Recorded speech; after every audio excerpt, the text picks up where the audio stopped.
Recently, I started watching Better Call Saul again with some friends who haven't seen it. And the same day that we started Saul was the day that we watched The Mummy 2017 starring Tom Cruise. Now, we like to watch really bad movies a lot. It's just for fun. And it's sometimes torture, but we do get a kick out of it. I'd like to make a video about that at some point, but today I was thinking about the contrast of going from that movie to Saul Episode 1, which was just night and day. And obviously there's a lot that we could talk about there, but besides the fact that The Mummy 2017 looks muddy and like too green or too dark a lot of the time, and the editing is frantic and hyperactive, and the dialogue is flavorless, and the sound is poorly mixed, and the characters are one note, and besides the fact that Tom Cruise's protagonist character is basically just a jerk without any redeemable traits, and the love interest in the movie is someone he slept with and then stole from, and the movie still tries to convince us that the guy's the hero of the movie, and that these two are destined to be together and in love with each other despite this chemistry black hole that exists every time they're both on screen. Set all that aside, beyond any other problems, what stood out the most to me when contrasting these two is just how blatant and unsubtle the exposition is in The Mummy. Like, it begins with this really obnoxious news montage of the BBC telling you what's going on, and then it follows that up with narration from Russell Crowe telling us about all this stuff happening in ancient Egypt that we don't care about yet. But what I'm really here to talk about is not that movie, but the exposition in Better Call Saul and why I think it's so good. And exposition is something writers talk about a lot, mostly from the analytical side. It's a tricky thing that's sometimes debated kind of hotly because people basically argue about how much exposition should there be? How should it be delivered? You'll hear everything from the people saying, you need to show, don't tell, never, ever, ever just tell the audience anything. But then you have other people who are like, no, exposition's fine, you can do it, no one actually really cares that much. And I think with any art form, there's not really any hard and fast rules. There are times where even a straight-up exposition dump's going to work, or it's even necessary. And yeah, you should probably avoid doing that also, particularly early on before any characters have been established, really. But sometimes you might need to, like, particularly in fantasy where there may be a lot of lore that the reader needs to know about. Sometimes a lore dump in the right way is the only thing you can do, and it actually helps. It helps the world feel more fleshed out. An example of direct exposition is in Lord of the Rings. You get Gandalf telling Frodo about the ring by the fireplace in Bag End, and it's just a straight-up lore dump for the benefit of the audience, but it's good. It's a good example of one of the ways that people commonly get around this problem, because if you make one of your characters somebody who doesn't know what's happening, then there's a reason for people to explain it to them. That takes away the obstacle of trying to find a natural way to deliver this exposition. Like, if you have really specific world-building lore you need to impart, and all of the characters already know about it, then you're going to have a hard time trying to find a place for that to go. Anyway, on that note, on the topic of exposition, I want to talk about Better Call Saul Episode 1, Uno. In Better Call Saul, Chuck is Jimmy's brother. He was one of the founders of a law firm called HHM, along with Howard Hamlin and Howard's father. And Chuck is out of commission at the beginning of the series because he has a condition where he's extremely sensitive to electricity, basically. He can't go outside. He can't handle being around electricity. He even makes everybody put their phones in the mailbox, and, inside he's using gas lamps, and he doesn't have anything electrical nearby. His brother Jimmy, our main character, is also a lawyer, but he's working solo. He's doing public defender stuff at the start of the show. And Jimmy takes care of Chuck. He brings him all his essentials, and unlike the lawyers at HHM, Jimmy isn't doing that well financially. He's struggling. He's barely scraping by, but he doesn't want their help, and in fact, he's determined to reject their offers of money for Chuck because he believes that they need to just cash Chuck out, pay him a couple $1,000,000 for his partial ownership of the firm, and just cut him loose. Now, Chuck and Howard, they both don't want to do that, and Chuck insists that he will recover. It's a little unclear exactly why Jimmy wants Chuck to just cash out. There's probably a few reasons. Maybe it has to do with his jealousy or resentment of Chuck's success. Maybe he wants to be the only lawyer in the family because it would make him feel more legitimate. Maybe the idea of Chuck recovering and going back to being a lawyer really scares him, and that might make him feel diminished. Chuck was very successful, and Jimmy can't ever really compete with that. As you can see, this is relatively complex stuff, nothing crazy, but we have the information about who Chuck is and his condition, and the general character dynamics between the two of them. But none of this is directly explained to the audience in Episode 1. You just naturally piece it together from what's shown visually and what's implied by the dialogue. And if you're paying attention, you're going to come away from episode 1 understanding most of this. So why don't we just wipe the slate blank and approach this episode as if we don't know anything about these characters. Just forget everything I said, and let's see how we can piece all this together from just what we're given in the story. So, after a day of thankless lawyering as a public defender, Jimmy gets back to his tiny office in the back of the salon, and he's flipping through his mail. You can see all the bills he hasn't paid, and then you see this letter. And when he opens it, we see it's a check for $26,000 addressed to him directly. Now, we've just been seeing how poor this guy is. He drives this shitty car. He's been putting in all this work and barely scraping by. He's got all of these bills that he just flipped through, but he just takes that check and he tears it up. Why? Why would he do that? Viewers at this point don't have any idea why, and the show's just going to let that linger for a bit. I think good exposition can be thought of sort of in the same way that people often think of plot beats as like a setup and payoff situation. Basically, you provoke this question, you let it linger for a little while, it's left unanswered, that creates tension, which begs to be resolved, and it's actually better to let it just hang there for a while, keeps people hooked. It drives our curiosity to find out the answer. But it's not uncommon to read or watch stories where the writers seem a lot more paranoid about losing the audience's attention, like they just can't stand to let a question like this linger, so they immediately just say what's going on. Sure, it's important to understand what motivates a character and why they do what they do, but what's more important, I think, is just to show that a character is motivated. The rest can come later. If we know that something's motivating them, we're going to be interested to find out what that is. When Jimmy tears that check up, we know that something strong must have motivated him to do that. In a more conventional crowd pleaser show, Jimmy might call Howard up right there at his desk when he sees the envelope, and he'd be like, "What is this, Howard? Did you really just send me a check for $26,000? Or he'd say it to himself out loud, "Howard's sending me checks again? This is ridiculous. How many times do I have to tell him I want him to just cash check out of the firm?" Or even narration, "That's when I saw the check from HHM. No doubt Howard thought he was being helpful, sending me money from my sick brother Chuck. I disagreed. He should have done what I'd been suggesting for months. Cash Chuck out and send him a couple mil. I knew I had to go down there and give old Darth Vader a piece of my mind." Now, none of those are, strictly speaking, bad, right? Because you can do storytelling in any way you want, but they're increasingly more heavy-handed as we go.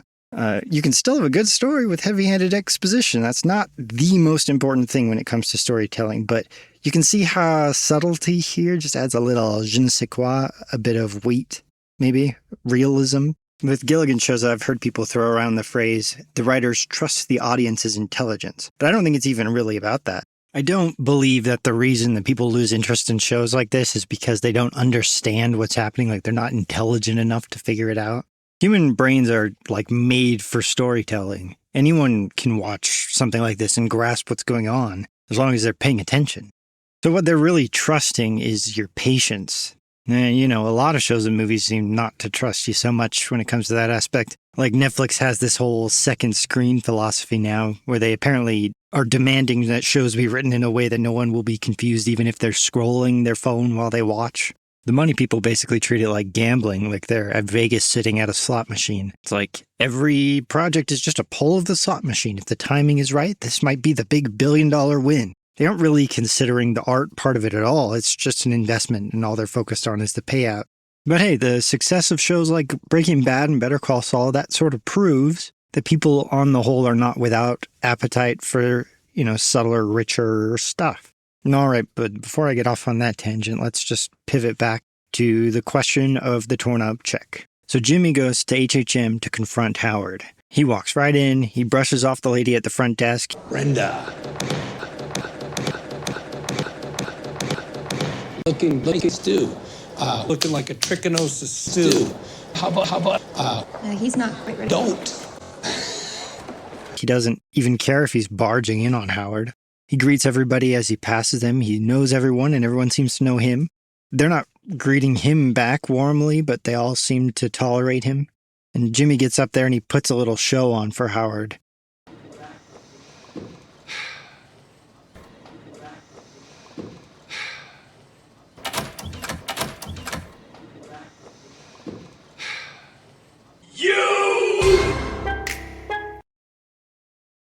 Here's an interesting detail I missed the first time through. When Jimmy gets up there, he greets everybody by name, except for Kim, Hey, Jack. Hey, Nate. Hey, Aaron. What can we do for you, Jimmy? which is interesting since she's the one that he's the closest with of everybody here. I just love all the little blink and you miss it stuff in these shows. It really is unusually subtle. So then Jimmy and Howard talk to each other like real people, like two people who already know each other and know what's going on with Chuck. You can tell me what this 26,000 is supposed to be for. That's money for Chuck. Isn't that what you wanted? And then we get the question answered. Why did he tear up the check? Well, that's money for Chuck, and Jimmy wants Howard to cash Chuck out of the firm. A measly 26 grand. It's time to do right by him and cash him out. So these are Chuck's own wishes that you're conveying. This is what's best for him. So we learn that Chuck is one of the owners of the firm. 1/3 of this place belongs to him. Yeah. What do you got? 12 chairs here? 4 of these chairs are Chuck's. You got 5 of these light thingamajigs. 1 2/3 are Chuck's. And that he's too ill to come in. And why was it made out to me? Why not Chuck? Can he make his way to the bank? And now we have new questions. Who is Chuck? What's wrong with him? It's not explicitly stated that they're brothers, but I think if you're paying attention, it's not hard to guess that, even at this point. In another show, Jimmy would just be like, Chuck, my brother, just to make sure there's no ambiguity, but you don't need to be told that. So then after that scene, Jimmy goes to Chuck's house. He gets there and he puts his phone in the mailbox. He goes inside and it's completely dark. Chuck is using gas lamps for light, and Jimmy brings him ice for his cooler. We won't get a detailed explanation about Chuck's illness until a little later down the line, but for now you can probably gather it has something to do with electricity. It's a sensitivity or discomfort with it. And then in this scene, you get a whole lot of other interesting things about their relationship. There's clearly tension between them, and their attitudes contrast in an interesting way. You do know I'm trying to start a legal practice, right? Olson's been working on the effects of electromagnetic fields on zebrafish. Go ahead, reimburse yourself. You gotta cash out. You gotta. Again? Really? Hamlin's making you a chump! I'm going to get better! So just from these two scenes, we've learned quite a lot about Jimmy and Chuck and what's going on with that current situation, and nothing really needed to be told to us explicitly. I think exposition is something a writer doesn't really even need to worry about, especially on like the first draft of a story.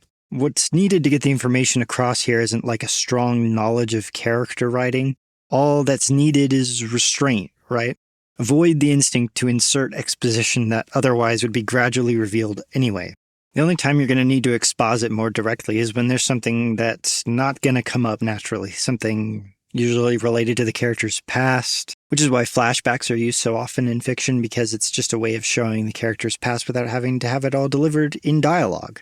But this sort of thing really should be need-to-know basis. The impulse to just tell it all and get it over with already seems to come from that fear that the audience is going to get bored or annoyed if they don't get the explanation immediately. But refusing to leave a gap between the setup question and the payoff information, that actually makes the story less engaging, because what's interesting is to intentionally provoke questions, then let the audience discover the answer. What the writers for these Gilligan shows do so well is follow the characters. What are they going to naturally do? And then I think as a result, these questions just get answered. I'm not even sure that the writers thought about exposition for these shows. So now that we've covered that example of getting across information without really directly expositing anything, let's move on to an example of actual exposition delivered in dialogue. When Jimmy is hit by a couple of scammers, he isn't fooled, and he's mostly annoyed that they took out his windshield.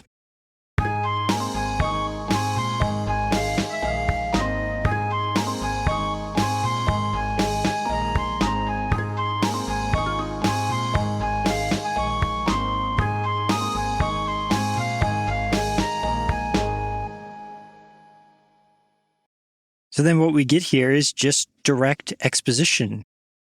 Jimmy sits and tells the story of his scamming days almost directly to the audience. And is that okay? Yeah, I think it's great. It provides a piece of the puzzle about Jimmy, so it's something we want to know at some point, and it makes sense for him to do it here. He isn't just telling us the story, he's tempting these guys. He's revealing how much money he used to make. It's this mythologized tale of his golden years as a scammer. And you can tell by his body language and the way he tells this story just how he feels about this. He thinks he was this cool, popular guy who everyone was impressed by. He reveals this yearning for the person he used to be, for the days when he felt like he was on top of the world, just scamming and doing it well. He knows he was good at it. You can hear how proud he is. And it feels like a sacred story to Jimmy, like he wouldn't tell this to just anyone. Certainly, he's not going to tell it this way. This is a story for scammers. And he believes what he's saying, but he's telling it to them this way to entice them. So, show don't tell is the rule. Why are we doing this instead of a flashback? Well, I think in this case, flashback would work, kind of, but it would interrupt the flow of the story to have it in the middle, and it would feel a bit unnecessary because it's probably going to take longer to do a flashback than to just have Jimmy tell the story, and it makes a lot of sense for him to tell it here. He's motivated to do so. There's something he wants to get out of it. And again, I don't even know if the writers were really thinking of this as exposition. This just feels like the way that Jimmy would try to convince scammers to work with him, right? All this thinking about and talking about exposition is it's very analytical. I think when you're actually writing, it's only important to mind the audience to the extent that you don't block them out. Like, you don't want to get into the second act of the story with them still completely in the dark. But realistically, if the characters are acting like themselves, they're going to naturally reveal most of the things the audience needs to know. And if there's something that takes some explaining, they'll probably have other characters they have to explain that to. So yeah, maybe there's a risk not to exposit early on, but it seems more risky to me to self-consciously fret over exposition and then insert it where it isn't needed. I think writing turns out better when the writers just follow the characters' motivations and let that lead, and then trust the audience will keep up. You can always add a little here and there later if you need to, and it's going to be easier to add it in a revision than it is to remove really heavy-handed exposition from the first draft. And that's basically the summary of my thoughts on this whole thing. That most bad exposition happens because writers are too concerned with getting everybody up to speed as quick as possible. They actually don't need to worry about it that much. They're just trying too hard. Anyway, those are my thoughts. I'm not an expert, I just like to think about writing. So if you have something you want to add or you want to disagree with me, please just leave a comment. I'm interested in what you have to say. I hope you enjoyed this. This sort of thing is just an opportunity for me to put my own thoughts together about something I'm interested in. Feel free to stick around if you want to see more videos like this and maybe some that are completely different too. Yeah, thanks and bye.